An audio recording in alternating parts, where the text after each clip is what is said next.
we could easily spend like an hour or so going through all Oh, of I these. know. Yeah, you don't have to go. You can go high speed if you have to.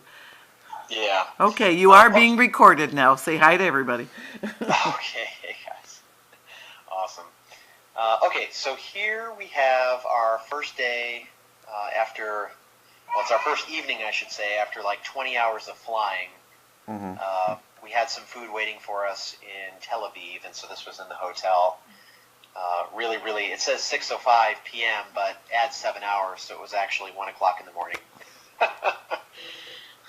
Looks like my photos are tagged in Eastern time. So, okay, so day one we went to Tel Aviv, which is very much like Florida or California. So it's got a climate, very moderate climate. And the cool thing about Tel Aviv as well is that there's actually a lot of tech industry there. And I know there's an aerospace industry out of Tel Aviv as well, which is pretty cool. But yeah, we walked all around, and this was Effie's first day. She was a little bit under the weather, so you can see she's not too smiley. Yeah. Yeah. But we saw, here you have this, kind of cool piece of artwork. This isn't ancient. This was a modern artist representation. Oh, of okay. Cool. three biblical scenes shown here.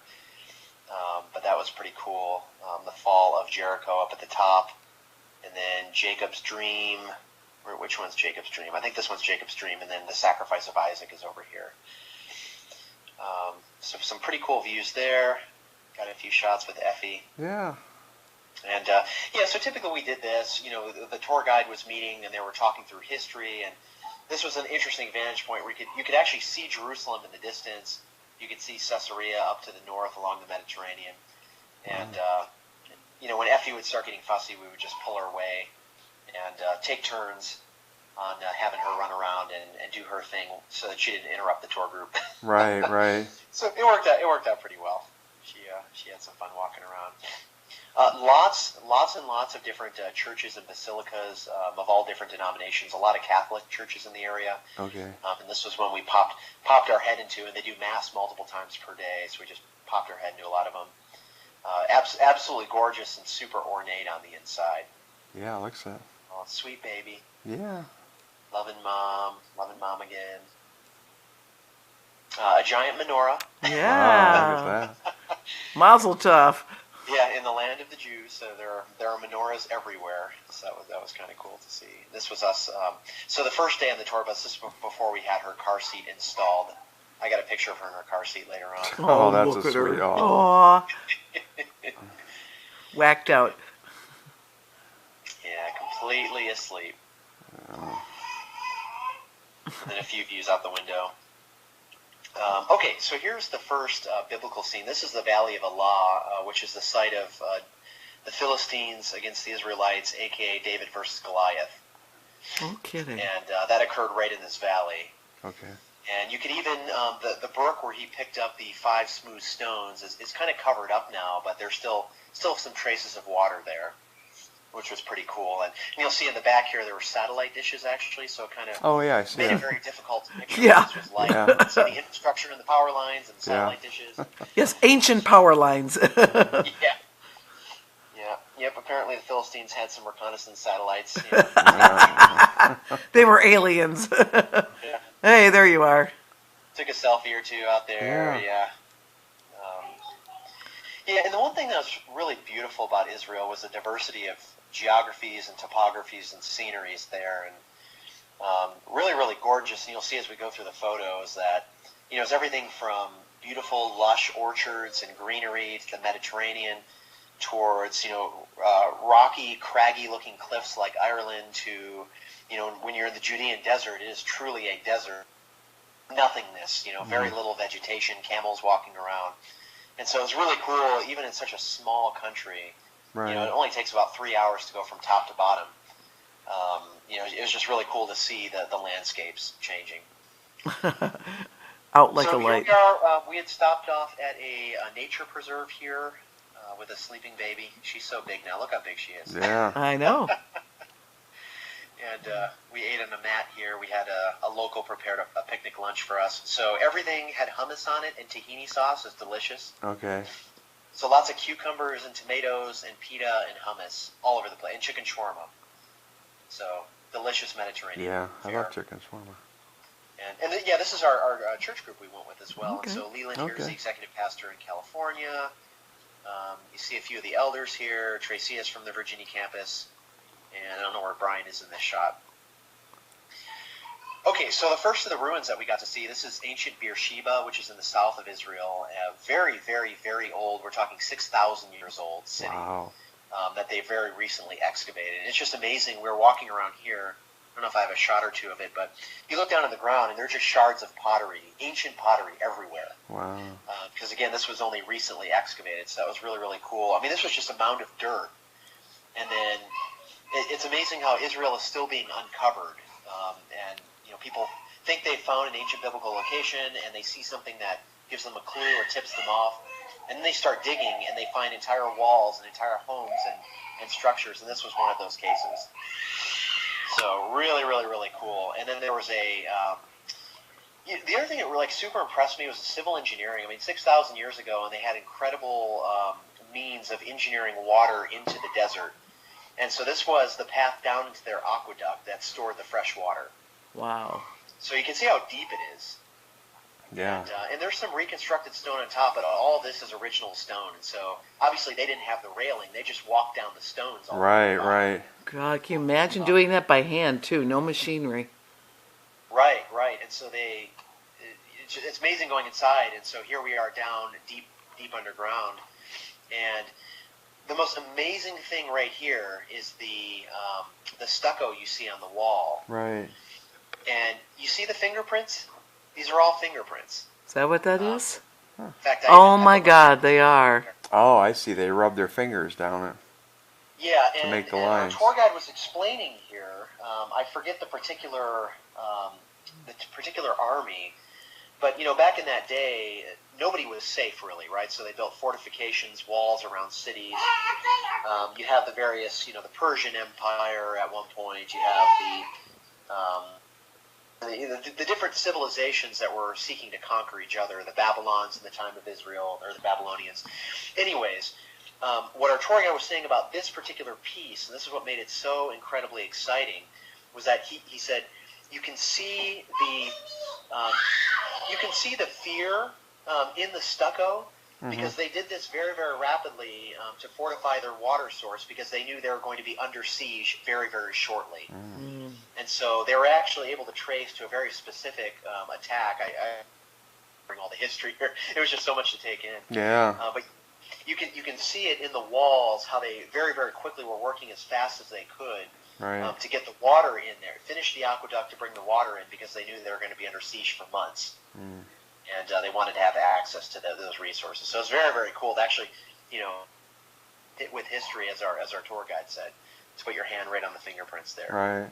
And I took a picture of a few signs as well. I can send you these later if you want to actually read them. But they were that shows you what the ruins look like. See they had the big wall, a Right. single point of entry, and there's probably an interior gate as well. And then you can see the various structures, storage rooms, things like that on the inside as you're walking around. So very, very cool. And all of these have, of course, the scripture references. Beersheba predated Abraham, but Abraham is, you know, the person that famously came to it and set up shop there. Okay. Well, So very, very cool. And some beautiful scenery there behind us. yeah, pretty sun. Yeah, lots of pictures. Selfie. There's a handsome young man. So at this point, we drove into the Negev desert, the Judean wilderness. And you can see it. It's quite a wilderness. You see Yeah. the camels? Oh, is that what those? Yeah, I see them. I guess they Those are. Camels. So are Wild camels? Not wild. All of them will have not a shepherd, but kind of a caretaker they okay? Okay. with them. Oh, and there's got some hotel. I think I probably at some point have other pictures of camels. That's okay. So now we stayed. So we drove from Tel Aviv all the way.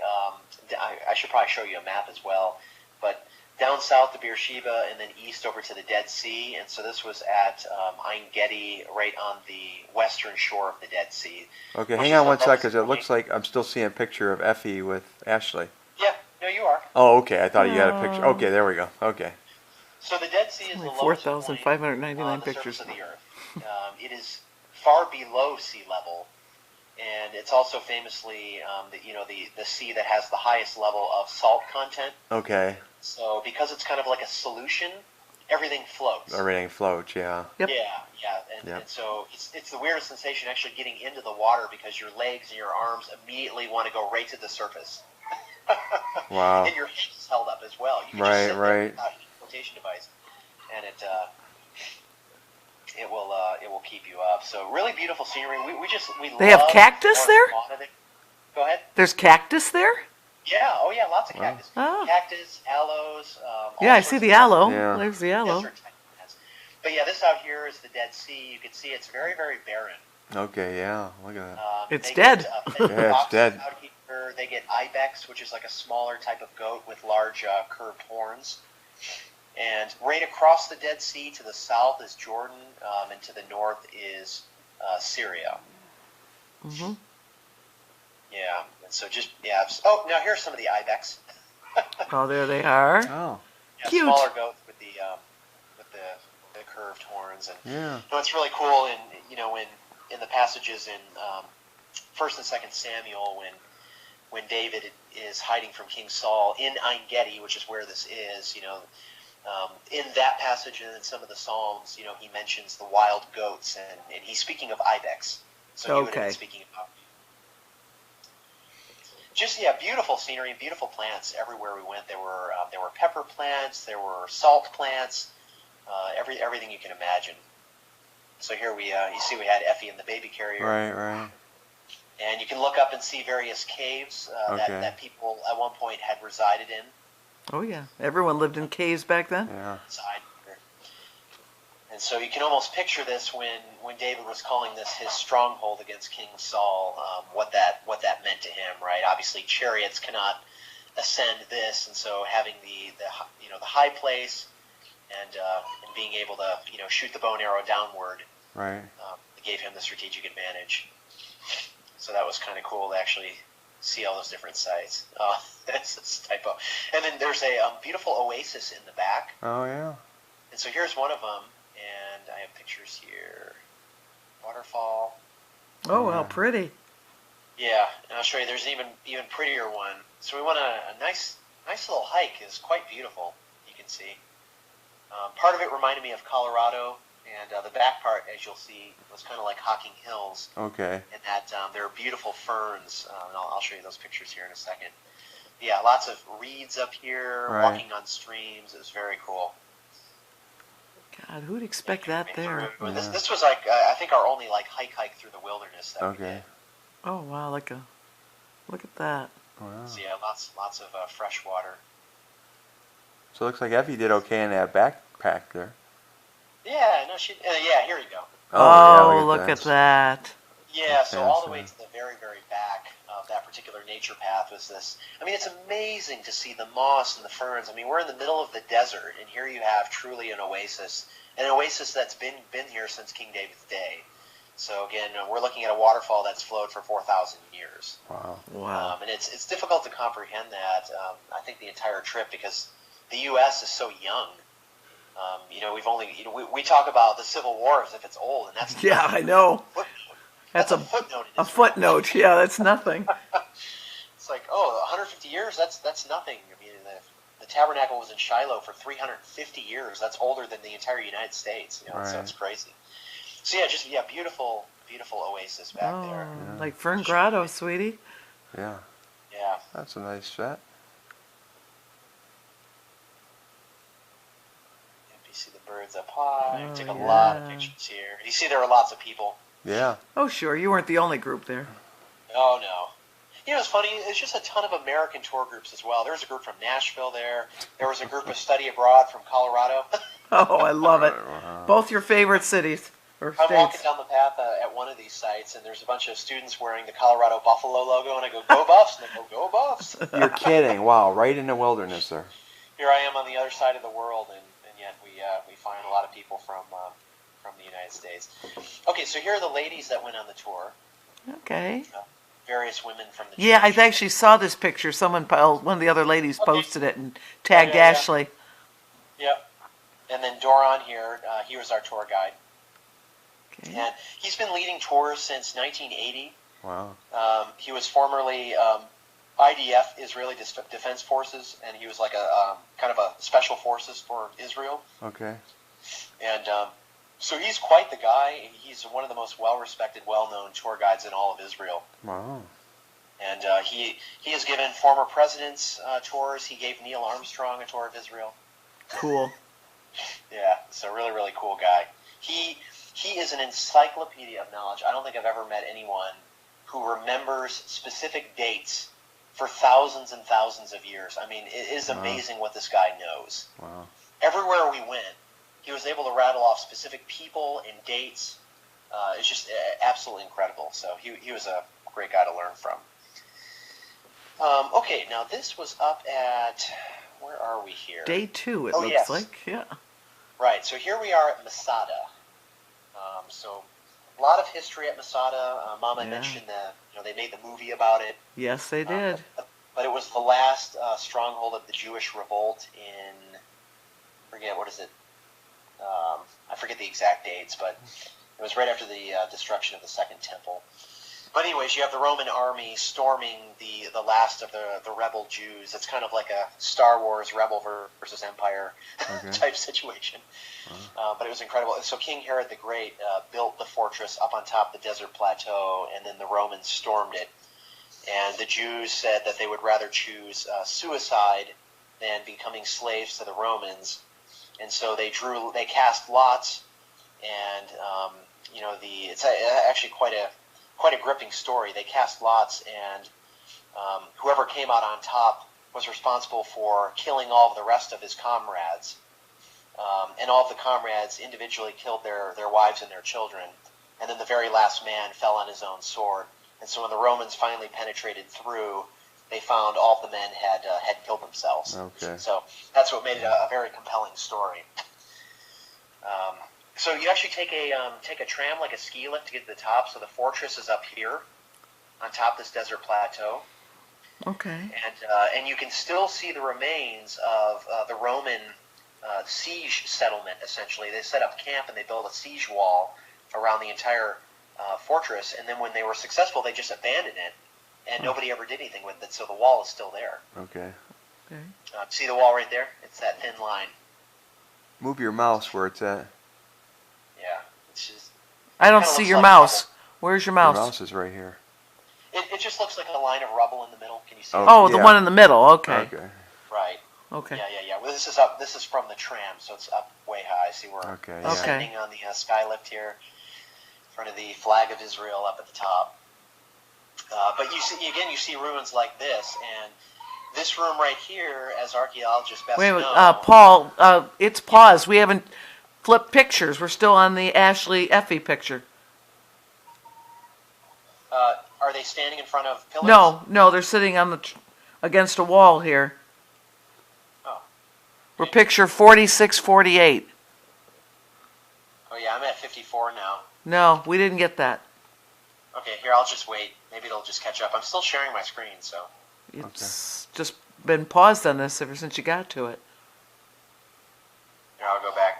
48? Yeah. We're at 4648. Okay, I just went back to it. Okay, it hasn't moved. It's still the same here. Here, do you see this now? Nope, it hasn't moved. Still stuck, and your mouse is stuck too. Okay, all right. How about this? How about I stop sharing and then I can reshare? Okay. I'm gonna try something here too. Would that work? Try this here. Let's see what this does on my side. Oh. No. Okay, I'm representing. Okay. It's loading. Okay, there we go. You see it now? Yes, 4649 is the picture. Now 4650. Okay. Okay. Oh, great. So you didn't see the one with the rubble wall and those Nope. things? No. Okay, great. So yes, the fortress is at the top of that plateau. Do you see my mouse? Yeah. Yep, yeah, it's moving now. Okay. And you take a tram, much like a giant ski lift, all the way up to the top. Okay, yep. And so you look down here, and these are the remains of the Roman siege settlement. So Oh, they there set it up is. camp Okay. when they were storming the top, and they built a siege wall around the entirety of the plateau, and it's still there to this day. So up in the air, you see the pile of rubble here. Okay. That was built by the Roman army, and nobody has touched it ever since. Wow. Wow. So it's amazing to see that on the way up. Okay. There's the flag. Yep, the flag of Israel up at the top. And so, the parts of many pieces of the fortress up there have been uncovered, but not all of them yet. And here's an impressive one. This was here, as archaeologists know, was Herod the Great's throne room. Oh. But it's still unknown as to whether he commissioned it to be built, but it's unknown that he was actually ever there. Oh, okay. And so when the Romans were storming, those were Jews well beyond the time of Herod the Great that came and kind of set up shop in the stronghold and took over there. But very, very beautiful. You can see the original walls here, and these Right. would have all been colored very, very brightly, and the colors have faded over time. Okay. Looking down, you see an ancient mosaic. Right. So just absolutely incredible. And it's like you're walking along and you're touching stones that are millennia old. Okay, gotcha. Now, this is I think the super impressive thing. This was the remains of the massive siege ramp that the Romans built. And essentially, they were way down here, and they piled on dirt all the way up to the top so that they could wheel a gigantic battering ram up the ramp Whoa. to storm the gate of Masada. Wow. And absolutely incredible. And so at first the Roman soldiers were building it up, and the Jews at the top were throwing rocks and stones and slings, and they were killing a lot of the soldiers. And so the Romans got smart, and they said, okay, we're going to bring in some Jewish slaves.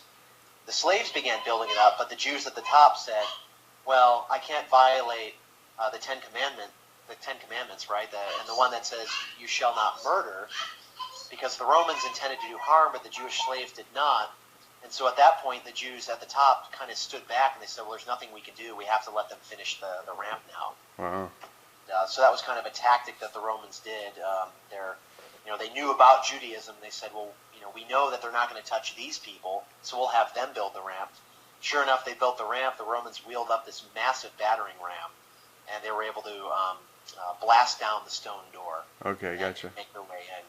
So all of that's told in the movie. I haven't seen the movie, of course, but it looks like a quite an incredible story. And yeah, right here is where the battering ram went right through, and all the Roman soldiers marched right in. The breach point, yeah, there it is, right there. Yeah. So this was, can you see it? Yeah, so you can see. Yeah. I was sitting there kind of stunned, trying to think of this happening. You can see how big the siege tower is. Yeah, it's huge. I mean, the sucker was huge, and Roman soldiers on top with bows and arrows. You have the Jews over here firing back. The massive catapult-like structure that pushed through. And then on the inside, this was kind of cool. So for they call it the heart of Masada. They have a rabbi who's continuously writing scripture on the inside, and so this is kind of his office. So they built an office in the tower, and there is, to this day, 24 hours a day, there is always a Jew assigned in there writing the Torah. Okay. Using an ink pen, and so this was his beautiful Hey, calligraphy here. Hey, Paul, you might want to speed it up a little because my camera here, I'm videotaping all this, and it's going to be an awfully long tape for my dad to hear. Yeah. Okay. I mean, you've got 400 more pictures to go here, you know? Yeah. Okay, so lots and lots of ruins here. Incredibly old, beautiful ruins, beautiful views. So let's speed on ahead here. Here, I'll just slide on the bottom here.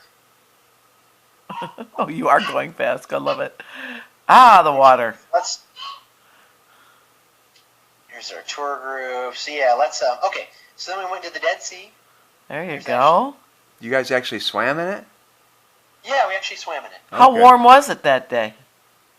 It wasn't too bad. Was the Dead Sea cold, babe? It wasn't that cold. It wasn't that cold. Yeah. Did it wasn't Effie go warm. swimming Yeah, too? We had a beautiful sunset swim, Okay.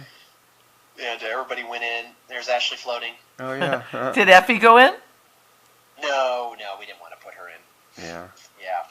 The thing was, unlike a typical, this was no sandy bottom that we're used to. It was a lot of salt and mineral compounds, very, very sharp. Okay. Oh. I was cutting my feet, so I had to borrow somebody's sandals to actually walk on the Yeah, you should have had Oh. surf shoes. Yeah. So you see everybody floating in the Dead Sea. So pretty cool. Lowest point on Earth. Oh, There the you go, lowest 418. point. Oh, Look at wow. Effie. I've always seen it, heard highest and stuff, but never lowest. Yep. Lowest So point So on that's Earth. 418 feet below sea level. feet below I sea think level. it's meters. Meters below sea level. Yes. See, winter coat. It had to be cold out there. Effie Yeah, driving the it tour bus. Yeah, Effie driving the bus, had a lot of fun there. There's another beautiful view. Okay, so here we are in Qumran. This is where the Dead Sea Scrolls were discovered that contained all of Scripture Okay. written out by a Jewish sect living in the mountains. And so this was, quite literally a desert. And Wow. I think this is one of my favorite pictures of the trip right here. Aw. Beautiful Effie in Qumran. Yeah. She was having so much fun running around, and door of currency, lots of falafel. Let's see what else we got here. Here we are in Jericho. Ah, This is the where I rode oldest city in the camel. world. Oh, okay. You got a picture of you riding a camel? No, Ashley has them on her phone. I don't have them Okay. here. But you guys saw that one on Facebook. I saw the Yeah. one kissing you. Yeah, that one giving you a Yep, big yep. kiss. Camel breath. Up on a mountain here. You can see the diversity of the terrain. Some beautiful flowers. Yeah. And this is how Effie traveled with us. So she had a Okay. car seat in the furthest back corner of the bus. Oh, okay. So she didn't disturb everybody Yeah. else. Yeah, and she slept really well back there. Yeah. Okay. Most times. Ooh. It's Israel, so you see a lot of remnants of tanks in warfare all over the place. Yeah. So that was very interesting. Oh, here I am on the camera. Hey! Yeah. Wow. Yeah, you're a Ride the good camel. 6 You're a camel jockey! feet. There's that big Yeah, kiss. that was kind of funny. Oh, there she is. Now, so we were in the Dead Sea, and we traveled due north and made our way to the famous Sea of Galilee. There it And is. so that's what this is here. Okay. I think it was one of my favorite parts of the trip. It's absolutely gorgeous. A beautiful, beautiful sea. Very, very incredible. As you say, it was more like a lake than a sea. Yeah, it is more like a lake. Yep, it is more Beautiful picture. Lake Gennesaret. Yeah. We went up to ancient Dan, which dates back to the tribe of Dan, one of the sons of Israel. And many, many ruins. And these are all active sites as well, which was Oh, kind of okay. cool. So many of the Jewish universities, the Israelite universities, and other universities around the world come together. They take volunteers every summer for 2 months. If you want to pay your own expense, you too Okay. can dig ancient artifacts Oh, out of these wow. sites. Fun. So very, very cool. This one they have a covering over because this is one of the oldest structures, I believe, in the world. Wow. This dates pre-Abraham, and so this is like 6,500 years old. This Wow. gate. So Hard to just imagine, absolutely really. stunning It sure to look is. at these things and be like, Hard wow, to there's a envision. piece of history here. This is where a four-horned altar stood at Yeah. the time of Jeroboam, the king of the Oh, north. look at the stone. Really, really Yeah. cool. A king would have sat I on this love throne that. right here, so I had my two ladies on it. Well, you have That's to a worship throne. them. That's Yeah. a good throne. So there were lots of informative signs everywhere to really help you visualize, how high the walls were, how large the gates were. Okay. Went over to Caesarea Philippi, which was a Roman city, not a Jewish one. So there was a lot of idol worship here, a lot of worship of Zeus, worship of what's his face, Pan, the half man, half goat, Yeah, Pan. and the kind of pantheistic theology there. And so you still see the remains. They would have had a statue right here of one of the one of the Roman gods, and they would have worshipped the Roman god right there. So very, very interesting. And this is where Jesus told the apostles, or asked them, who do you say that I am? Oh, right And there, huh? Peter That's said, amazing. he confessed you are the Christ, the Son of God. And our tour guide really enlightened us by saying, look, he asked them that in that location for a very specific reason, because they would have been murdered had they been overheard saying that. Mm. And so it was a test of their faith. Yeah. So lots of, things that you see in American museums just lying there on the ground, ancient Roman Yeah. Roman columns. Yeah. Then made our way up to the north.